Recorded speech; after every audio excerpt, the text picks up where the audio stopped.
이번 강의는 경우의 수에 대해서 배워보겠습니다. 자, 그러면 오늘 경우의 수가 뭔가에 대해서 일단 이 경우의 수 첫 시간이다 보니까 여러 가지 용어가 나옵니다. 그 중에서 보면 이 같은 조건에서의 어떤 실험과 관찰이 있어야 돼요.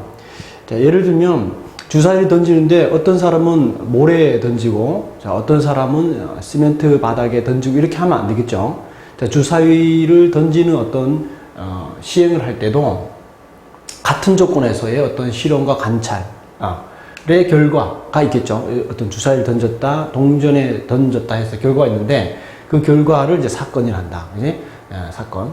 그 다음에 이제 사건이 일어나는 그런 경우가 있는데 요거 이제 경우가 뭔지 그 다음에 그런 가지수가 바로 경우의 수라는 거 이런 걸 이제 구체적으로 한번 알아볼 겁니다. 그 다음에 이제 여기서 뭐냐면 사건이 A 또는 사건 B가 일어난다 했을 때 이 또는이 뭐냐면 이제 합사건이라는 걸 배우게 되고 합사건이 뭔가 이렇게 자, 그 다음에 합사건이 뭔가 그 다음에 여기서 두 사건 A와 B가 동시에 일어난다. 동시에 일어날 때 이건 곱사건인데 곱의 법칙입니다. 곱의 법칙. 자, 곱의 법칙이 뭔지를 배우게 될 겁니다. 그 다음에 대부분의 경우의 수는 곱의 법칙으로 이루어져 있죠. 이 곱의 법칙에서 일렬 세우기는 이제 어떻게 하는지 n명 세웠을 때는 어떻게 되고 자, 2명을 뽑아 일렬 세울 때 3명을 뽑아 일렬 세울 때 자, r명을 뽑아 일렬 세울 때 이런 걸 구체적으로 한번 알아보겠습니다. 그 다음에 이웃하여 세운다. 이게 바로 옆에 이렇게 서 있는 거죠. 자, 이웃하여 세우는 경우인데 특정한 2명을 이웃하여 세운다든지 또는 3명을 이웃하여 세우는 경우는 왜 이렇게 되는지 구체적으로 살펴보겠습니다.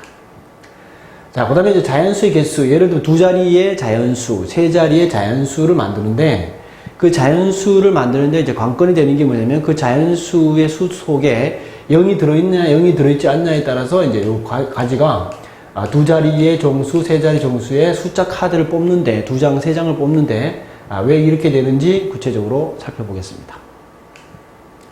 그 다음에 여기서 이제 대표 뽑기가 있는데, 대표 뽑기는 자격이 반장, 부반장 이렇게 자격이 주어진, 자격이 다르죠. 자, 반장, 부반장 이렇게 자격이 다른 경우에 대표를 뽑는 경우는 어떻게 하는지, 그 다음에 자격이 같은 경우, 예를 들면 팀장을 2명 뽑는다 할 때 팀장이라는 것은 자격이 같죠. 자, 그런 경우에 대표를 뽑을 때는 왜 이렇게 되고, 자, 자격이 같을 때에 대표를 뽑을 때는 왜 이렇게 되는지를 자, 구체적으로 한번 살펴보도록 하겠습니다. 그러면 자, 본격적으로 자, 경우의 수업 시작하겠습니다. 자, 그러면 사건과 경우의 수가 뭔지 한번 알아보도록 하겠습니다. 자, 사건과 경우의 수다. 자, 여기서 보면 자, 어떤 같은 조건에서 한 개의 주사위를 던지는 거죠. 같은 조건에서. 그랬을 때 여기서 어떤 실험이나 관찰의 어떤 결과가 있을 겁니다. 여기서 보면 실험과 관찰의 결과를 뭐라고 그러냐면 사건이라 한다. 사건의 정의는 뭐냐면 어떤 같은 조건에서 주사위나 동전을 던졌을 때 그 실험이나 관찰의 결과를 사건이라 한다. 그 다음에 그 사건이 일어나는 것을 뭐라고 하냐면 사건이 일어나는 것을 경우라고 해요. 자, 사건이 일어나는 것을 경우라고 그러고 자, 거기에 경우의 가지수를 뭐라고 하냐면 경우의 수라고 한다. 이렇게. 자, 그럼 여기서 보면 여기에 자, 한 개의 주사위를 던질 때 한 개의 주사위를 던질 때 자, 이것이 뭐냐면 이것이 바로 이게 실험이에요. 실험. 또는 관찰이라고 볼 수도 있는 거예요. 실험이나 관찰이 되는 거예요. 이렇게. 그러고 나서 홀수의 눈이 나오는 경우다. 그치? 홀수의 눈이 나오는 경우. 자, 홀수의 눈이 나오는 이게 뭐냐면 홀수의 눈이 나오는 이게 뭐냐면 이게 바로 사건이에요. 사건. 이게 사건이 되는 거죠. 사건. 그러면 경우는 뭐냐면 이런 사건이 벌어진 거고 자, 사건이 일어난 거지. 그런 사건이 일어난 어떤 결과를 보면 이게 바로 뭐냐면 경우라는 거지. 그럼 이게 주사위를 던졌을 때 홀수의 눈이 나오는 주사위는 이렇게 정사각형이 돼가지고 그죠? 자, 정사각형이 돼서 홀수의 눈이 나오는 주사위 눈의 경우는 몇 가지가 있냐면 이런 3가지 경우가 있는 거죠. 이렇게 3가지의 경우가 있다. 이렇게. 그래서 홀수의 눈이 나오는 경우는 주사위 눈이 1, 그지? 그 다음에 주사위 눈이 이렇게 3이 되는 경우네요. 주사위 눈이 3이 되는 경우. 주사위 눈이 3이 되는 경우는 이렇게 일반적으로 나타내죠. 이렇게. 그 다음에 주사위눈이 홀수가 되는 경우는 이렇게 해가지고 요게 5개 이렇게 된 이러한 주사위눈이 있을 거예요. 이렇게. 이게 뭐냐면 경우라는 것이. 그리고 이제 이런 경우가 몇 가지가 되느냐 하니까 하나, 둘, 세 가지니까 뭐야? 3이라고 써주면, 그죠? 이거 세 가지 해주면 이게 뭐냐면 경우의 수가 되는 거다. 자, 실험 관찰이 뭔지, 사건이 뭔지, 경우가 뭔지, 경우의 수가 뭔지, 이게 뭐지. 자, 그런데 이 경우의 수의 단어는 일반 수학 단원에 같이 뭐 공식이 많이 있지 않는 것이 하나의 장점이면서 단점이 될 수가 있어요. 왜 그러냐면 공식이 없기 때문에 자기가 이제 생각을 해내야 돼요. 그러니까 무슨 말이냐면, 자, 여기서 문제를 딱 읽었을 때 가장 중요한 자리는 어디냐면, 이거 아니지. 이거 하나, 둘, 세 개라고 헤아리지 못해서 틀린 건 아니잖아. 그래서 경우의 수 문제를 풀 때 중요한 자리가 바로 요 자리라는 거죠, 여기. 이거 뭐냐면 지금까지 막 이렇게 살아오면서 경험을 했을 때 이 주사위 눈이 어떻게 생겼는지를 경험을 했어야만 이 문제를 풀 수가 있는데 주사위를 생전에 태어나서 한 번도 안 봤어. 그럼 주사위가 어떻게 생겼는지 모르잖아요. 그죠? 주사위가 뭐 4면체도 있고 6면체도 있고 막 어떤 거는 8면체, 12면체 주사위가 다양하게 있어요. 원래는 주사위 눈이 6개가 있는 주사위 던졌을 때 했을 때 된단 말이에요. 그지? 어떤 주사위냐? 이게 여기서 선생님 주사위를 던졌는데 어떤 주사위를 던진 거예요? 뭐 12면체, 8면체를 던진 거예요? 6면체를 던진 거예요? 원래는 질문을 던졌어야 되는 거야. 생전에 주사위를 한 번도 안 본 학생은 이거 문제를 못 푸는 거지. 그지? 이런 식으로. 자, 그러다 보니까 여기서 경우의 수를 뭐 예를 들어 중학교 1학년 올라갔는데 1학년 올라가자마자 1학년 1학기 때 초 단원의 경우의 수는 잘 안 배우죠. 대체로 이 경우의 수는 어떤 교과 과정에 이렇게 뒤쪽에 가 있습니다. 왜냐하면 너희들이 이 경우의 수를 배우려면 다양한 경험을 한번 하고 와야 돼. 이렇게 놀면서도 경험하고 엄마 아빠하고 뭐 대화하면서도 하고 또는 일선 학교에서 학원에서 뭐 배우면서 다양한 경험을 하고 와서 배우는 단원이 경우의 수이기 때문에 경우의 수는 좀 이렇게 뒤쪽으로 이렇게 가 있죠. 하여튼 그래서 뭘 해야 되냐면 이 경우의 수의 이 단원이 어려운 이유가 뭐냐면 여기서 이렇게 생각을 해야 되는 공식이 있는 게 아니라 이런 생각을 해야 된다는 게 이 단원이 조금 어려움이 있어요. 근데 이제 평소에 이렇게 생각을 많이 하고 했던 학생은 의외로 이 경우의 수 단원이 좀 쉽게 느껴지는 학생들도 있습니다. 극소수긴 하지만. 자, 그래서 여기에 이 단어를 이렇게 생각을 해야 되는 이런 경우가 있어요. 이렇게. 자, 그 다음에 이 경우를 따질 때 아주 중요한데요.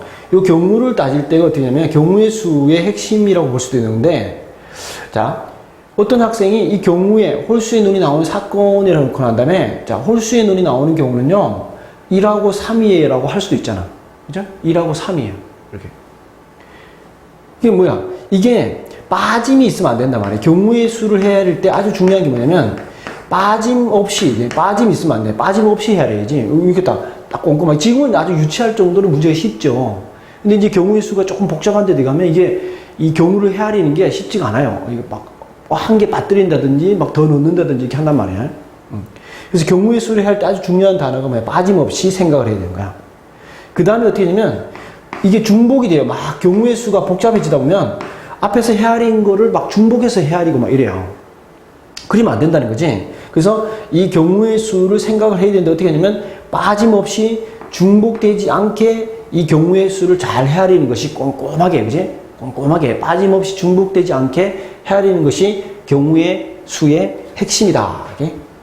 실험 관찰이 뭔지, 사건이 뭔지, 경우가 뭔지, 경우의 수가 뭔지 구분해야 되고, 경우를 헤아릴 때는 생각을 해야 되는데 빠짐없이 중복되지 않게 헤아려야 된다. 이렇게. 자, 그 다음에 이제 합의 법칙이 뭐냐, 그지? 합의 법칙이 한 개의 주사위를 던질 때 홀수 또는 사의 눈이 나오는 경우의 수. 자, 여기서 보면 경우의 수에서 사건 A 또는 사건 B가 일어나는 거예요. 사건 A 또는 사건 B가 일어나는 것이 뭐냐면 이게 이제 뭐라면 합의 법칙, 합의 법칙. 사건 A의 개수에다가 B의 개수를 이렇게 더하면 돼요. 합의 법칙. 자, 다시. 합의 법칙은 주로 문장에 어떤 얘기가 들어있냐면 이렇게 자, 또는이라는 이런 단어가 들어있어요. 이렇게 또는 사건 A 또는 사건 B 뭐 이런 거. 그 다음에 이제 어떤 것이냐면, 뭐뭐이거나, 뭐, 요런 얘기가 들어있을 겁니다. 이렇게. 요런 게 들어있으면 주로 이제, 합의법칙이구나 하고 감을 잡으면 돼요. 그러니까 왜 요런 걸 따져야 되냐면, 요 용어 중요하냐면, 좀 이따 이제 고배법칙을 배울 텐데, 이 문제의 합의법칙이면 덧셈을 하면 되고, 이게 이제 고배법칙이면 곱셈을 해야 돼. 구분해야 된단 말이야. 구분하기 위해서 이런 용어들을 조금, 또는이나 이거나가 나오면 일반적으로 합의법칙, 즉 덧셈을 이용해서, 이렇게 덧셈을 이용해서 문제를 푼다는 거. 자, 그러면 여기서 보면 한 개의 주사위를 던질 때, 이게 이제 실험이나 관찰이죠. 그때, 자, 홀수 또는, 그지? 또는이 나오네. 자, 홀수 또는, 자, 사의 눈이 나오는, 그지? 홀수 또는 사의 눈이 나오는 경우의 수를 구해보자. 이렇게 했지. 그러면 우리가 좀 전에 이제 이 경우를 찾아야 되지. 자, 홀수가 나오는 경우. 자, 생각하고 있죠? 경우의 수는 이렇게 생각을 해야 돼. 그죠? 홀수. 상상을 해야지. 아까 같이 그림을 안 그려보더라도. 그죠? 홀수의 눈은 몇 개냐면, 홀수의 눈은 3개야. 그죠? 그리고 여기 뭐야? 주사위 4의 눈이 나오는, 4의 눈은 하나, 주사위 하나잖아. 그죠? 하나. 이렇게 한 거지. 근데 여기서 또는 그랬단 말이야. 또는. 그지? 이게 뭐냐면, 합의법칙. 합의법칙에서 여기다가 덧셈을 이렇게 해주면 된다. 그지? 자, 그런데 요것을 이제 이론적으로 왜 이렇게 되나요? 하면, 요렇게 생각하면 돼. 여기서 홀수 또는 사의 눈이 나오는 경우는 어떻게 되냐면 아주 중요한 얘기가 될 수도 있는데, 이게 뭐냐면, 동시에 일어날 수가 없지. 무슨 주사위를 한 개를 던졌는데, 이게 뭐냐면, 동시에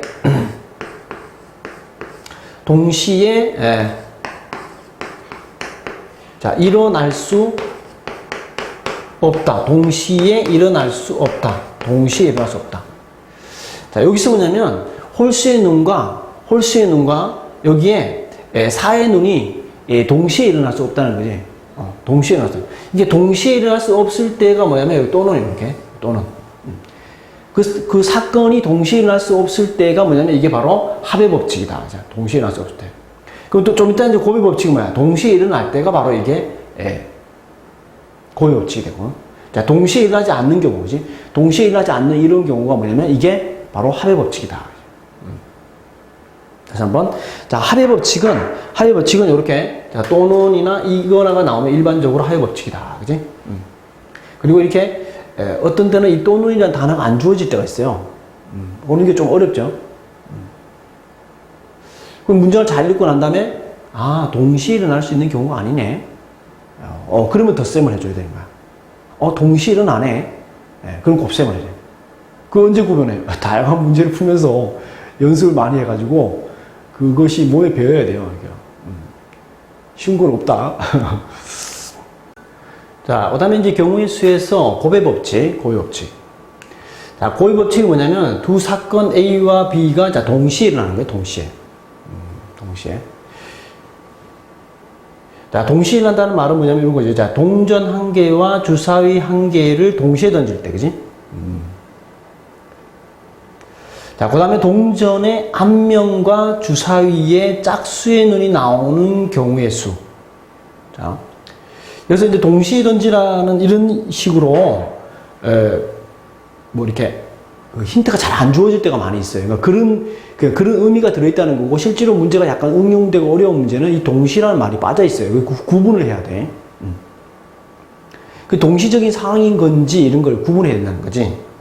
자, 그를 구분하기 위해서 여기에 주로 나오는 단어가 어떤 단어가 있냐면 이런 게, 자, 동시에 했을 때는 좀 가장 쉬운 단어죠. 이렇게 동시에 이렇게 이런 의미가 들어있어요. 이런 의미가 들어있으면 이것은 이제 고배법칙. 자, 그 다음에 여기서 이제 어떤 의미가 있냐면, 자, 연이어, 뭐 이렇게 연달아. 어디에 예를 들어서 내가 집에서 우체국 갔다가 우체국에서 학교로 이렇게 어떤 연이어의 개념이 들어있으면 고배법칙. 그 다음에 조금 어렵게 느껴질 수도 있는데 좀 이따 이건 설명을 많이 나올 텐데, 뭐냐면 그 각각에 대하여 이렇게 그 각각에 대하여 요런 용어가 이렇게 들어있어요. 이렇게 그 각각에 대하여. 자, 요것은 이제 좀 이따가 다시 한번 해봅시다. 자, 여하튼 여기서 이제 동전 한 개와 주사위 한 개를 동시에 던질 때, 이렇게 던질 때. 그랬을 때, 자, 동전의 앞면과 자, 주사위에 짝수의 눈이 나오는 이것은 어떤 상황이냐면, 자, 동시에 일어나는 상황이지, 이게. 던졌기 때문에 이게 앞면이 나오면서 동시에 주사위의 눈이, 동시에 짝수의 눈이 나올 수 있어요. 이렇게. 자, 이렇게 되면 어떻게 되냐면 이게 이제 고배 법칙이다 해가지고 그 사건 A가 일어나는 경우와 사건 B가 일어나는 경우를 이제 곱해준다는 거지. 이 고배 법칙. 오케이? 고배 법칙. 그래서 여기 이제 예를 들어서, 이 동전이 앞면이 나오는 경우는 뭐야? 동전은 앞면이 나오는 경우는 이게 한 가지밖에 없잖아요. 동전에는. 앞면 하나, 뒷면 하나니까. 그 앞면이 나오는 경우는 어때요? 한 가지지, 그지? 한 가지. 그 다음에 이제 주사위의 눈이 짝수의 눈이 나오는 경우는 몇 가지야? 짝수의 눈이 나오는 경우는 세 가지란 말이죠. 이렇게. 근데 뭐야? 이 경우의 수는 이 문장을 잘 읽고 난 다음에 여기를 덧셈을 할 건지 곱셈을 할 건지 판단을 해줘야 된단 말이에요. 그지? 그래서 여기서, 동시에 라는 의미가 들어있으면 내가 여기다 곱하기를 한다는 거지. 여기가 만약에 던졌는데 동전의 앞면이 나오거나 또는 이런 의미가 있었으면 어떻게 돼요? 이렇게 됐으면 여기 덧셈을 해줘야 되는 거야. 그래서 지금은 답은 뭐야? 이게 세 가지를 이렇게 답으로 하면 된다. 자, 그 다음에 이제 지금은 이 문제는 어떤 문제냐면, 동시에라는 의미의 이 고배 법칙을 이렇게 한 거고, 그러면 이제 여기에 연이어, 아니면 그 각각에 대하라는 의미를 설명하기 위해서, 자, 요런 거 한번 예를 들어 볼게. 여기에 뭐냐면, 자, A라는 어떤 장소가 있어요. A라는 장소가 있어.